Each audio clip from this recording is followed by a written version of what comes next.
Magandang hapon. Ngayon po ay araw ng Lunes, May 6, 2024. Update po muli sa lagay ng panahon. Ayon po sa Pag-asa, easterlies pa rin nakakaapekto sa ating bansa. Walang bagyo o low pressure area na namamataan sa loob at labas ng ating PAR na maaaring makaapekto sa ating lagay ng panahon. Ngunit isang potensyal na sama ng panahon, bagyo ang nagbabadyang mabuo sa labas ng Philippine Area of Responsibility sa susunod na linggo at posibleng pumasok sa loob ng ating PAR sa susunod po na weekend. Sa ngayon ay patuloy itong imomonitor dahil tumataas ang posibilidad na maging unang bagyo rin ito ngayong taon. May posibilidad din itong lumapit sa ating bansa at magdadala ng mga pag-ulan. At kapag nagkataon, papangalan itong bagyong Agaton ng Pag-asa.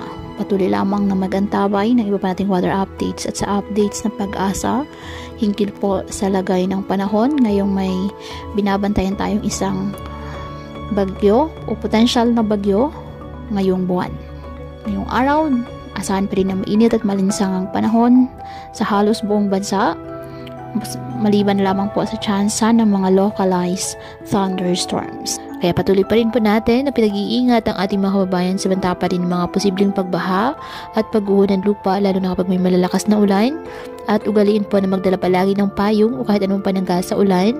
Hindi ka naman po sa init ng araw kapag lalabas ng ating mga tahanan. At yan po muna ang update sa lagay ng panahon ngayong araw. Muli patuloy po tayo na mag-ingat at palaging tandaan, God loves you. Stay safe and God bless.